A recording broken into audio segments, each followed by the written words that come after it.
मैंने पढ़ा एक गांव में एक बिजनेसमैन गया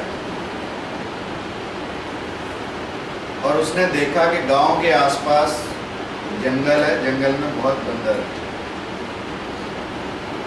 उसने गांव वालों से कहा कि तुम बंदर पकड़ कर लाओ और मैं तुम्हें पर बंदर 10 रुपए दूंगा। गांव वालों ने फटाफट बंदर पकड़ने शुरू किए और वह सबको 10-10 रुपए देता रहा। स्थिति ये आई कि जंगल में बंदर कम रह गए, कम मिलने लगे। तो गांव वालों ने कहा 10 रुपए में बंदर नहीं मिलते हैं। तो बिजनेसमैन ने कहा कि चलो मैं तुम्हें 20 रुपए दूंगा, 20 रुपए में बंदर पकड़ने शुरू कर। फिर 20 में भी मिलने बंद हो गए तो उसने 40 किए, 40 से उसने 50।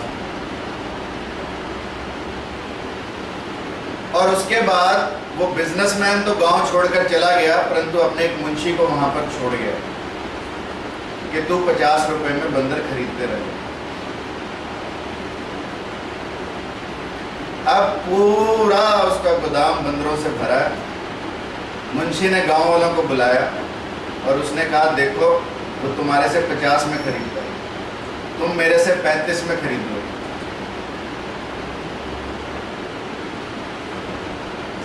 गांव वालों ने उससे 35 में सारे बंदर खरीद लिए और सुबह सवेरे जो उसका मुंशी था वो गांव छोड़कर चला गया। ना उस मुंशी का पता, ना उस व्यापारी का पता, और गांव में सिर्फ बंदर ही बंदर थे। ये स्थिति आज वस्तुतः जो भी आर्थिक स्थितियां हमारे देश में हैं उनकी है। हर तरफ देश में स्थिति गंभीर ही गंभीर है। उस समय यदि हम एक ऐसे संकल्पवान ऋषि, ऐसे ऋषि जो अग्नि का स्वरूप हो, ऐसे ऋषि जिनकी कृपा से हमारे अंदर अग्नि बसती हो, ऐसे ऋषि जिनके हमारे अंदर अग्नि रूपी संकल्प बसता हो, इच्छा शक्ति बसती हो, ऐसे अंगीरा ऋषि को याद करना बहुत ही इंपॉर्टेंट विषय। आखिरकार क्यों याद करें हम अंगीरा ऋषि? जैसा आपने सुना, अंगीरा ऋषि ब्रह्मा जी के मानस पुत्रों में से एक थे। कहा भी जाता है भृगु वशिष्ठ क्रतु अंगीराश्च अगस्त पुलह पुलश्च गोत्म रैभ्य मरीचि च्यवंच दक्ष कुर्वन्तु सर्वे मम सुप्रभात। जिन ऋषियों को सुबह उठकर मैं प्रणाम करूं, उनके कौन कौन नाम है? उनमें से एक अंगीरा ऋषि भी हैं जिन्हें प्रातः उठकर हमें प्रणाम करना चाहिए। अंगीरा ऋषि के बारे में कहते हैं, जैसे ब्रह्मा जी ने उन्हें उपदेश दिया कि तुम जाकर सृष्टि का कल्याण करो। चित्रकेतु एक राजा हुए और चित्रकेतु का यश इतना ही था जितना भगवान राम का यश था। जैसा भगवान राम का राज्य हम गिनते हैं राम राज्य, ऐसे ही चित्रकेतु का राज्य अच्छा राज्य गिना जाता है। और चित्रकेतु को 14 भुवनों में विचरण करने की कृपा भगवान ने दी थी।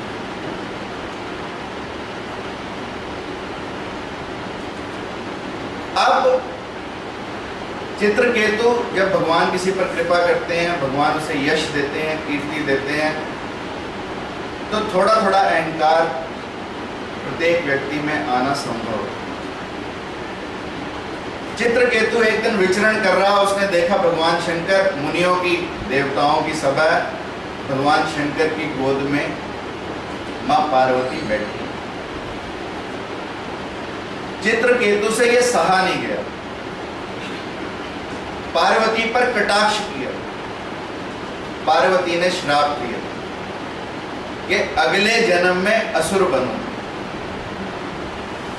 राजा चित्रकेतु को शिक्षा और दीक्षा देने वाले महर्षि अंगीरा थे। और जब चित्रकेतु अगले जन्म में, असुर जन्म में, पार्वती के श्राप से वृत्रासुर बना, वृत की कथा आप सब लोगों ने सुनी, वृत्रासुर की, जिसके लिए दधीची को अपनी हड्डियां देनी पड़ी और तब इंद्र ने वृत्रासुर को मारा।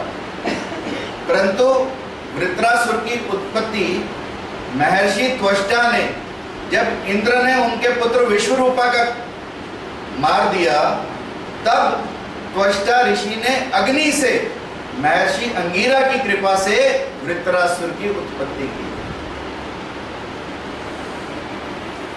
यानी हमारे सब लोगों के अंदर तेज भरने वाले, हमारे सब लोगों के अंदर बल भरने वाले, हम सब लोगों के अंदर कृपा करने वाले महर्षि अंगीरा, जिनकी कृपा से चित्रकेतु बना और वृत्रासुर बना। और ऐसा राक्षस जिसको मारने का कोई उपाय नहीं, और जिसको मारने के लिए दधीची ऋषि ने हड्डियां दी, फिर वज्र बना, और वो वज्र भी इंद्र के हाथ से छूट गया, और स्वयं इंद्र को कहा कि वज्र उठाओ और मुझ पर कृपा करो और मेरा वध कर दो।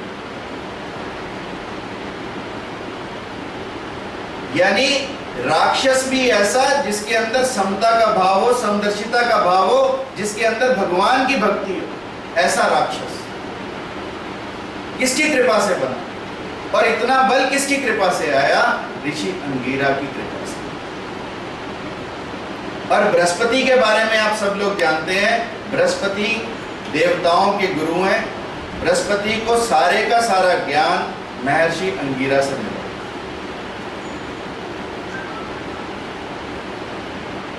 और कितने ही कवच,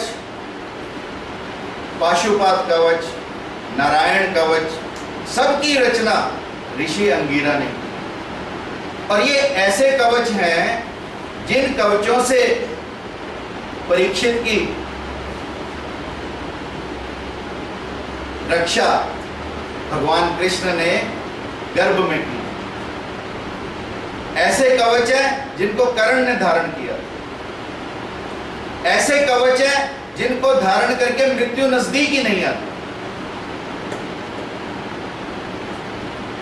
यानी हमें मृत्यु से बचाने वाले ऋषि अंगीरा। परंतु हम सब ऋषि अंगीरा के जीवन से क्या सीख सकते हैं?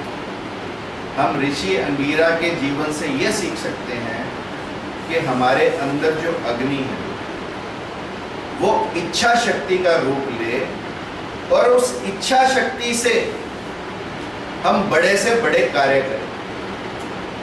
क्योंकि संकल्प की शक्ति जीवन में सबसे बड़ी शक्ति। यदि हम किसी चीज का संकल्प ले सकते हैं तो हम जीवन में असंभव को संभव कर सकते हैं। और ये संकल्प, कहते हैं, फरीद के पास कोई व्यक्ति गया और उसने कहा मैं भगवान को पाना चाहता हूं। फरीद ने कहा सुबह नहर के किनारे आ जाना। दोनों ने नहर में स्नान करना शुरू किया। फरीद हट्टे कट्टे लंबे ऊंचे थे।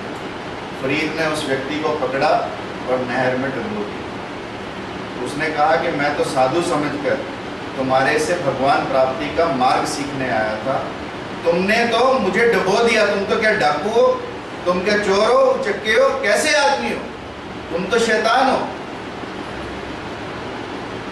और फिर अंततः वो व्यक्ति पूरा जोर लगाकर पानी से बाहर आया। फरीद ने पूछा कि तू बाहर कैसे आया? तो उस व्यक्ति ने कहा कि जब मेरी आखिरी सांस थी तो इतनी शक्ति मेरे अंदर आई कि उस शक्ति के संकल्प से, बचने की चाह से, अपने जीवन की इच्छा से, जीवन की इच्छा शक्ति ने मुझे बाहर निकाला। यानी इतनी इच्छा शक्ति भरी कि वो फरीद का बंधन तोड़वाकर नदी में बाहर ऊपर पानी के आ गया। अब फरीद ने कहा कि भगवत प्राप्ति का यही एक मार्ग है। जिस दिन तुम्हारे अंदर इतनी इच्छा शक्ति पैदा होगी, जैसी इच्छा शक्ति व्यक्ति अपने जीवन को बचाने के लिए करता है, तो हमारा जीवन सफल होने लगता है, हमें जीवन में सफलता प्राप्त होने लगती है, हमारा जीवन सार्थक बनने लगता है। तो ऋषि अंगीरा हमारे अंदर अग्नि को बनाए रखें, हमारी इच्छा शक्ति को प्रबल बनाए रखें, हमारे संकल्प को प्रबल बनाए रखें। इन्हीं शब्दों के साथ ऋषि अंगीरा को बारंबार प्रणाम।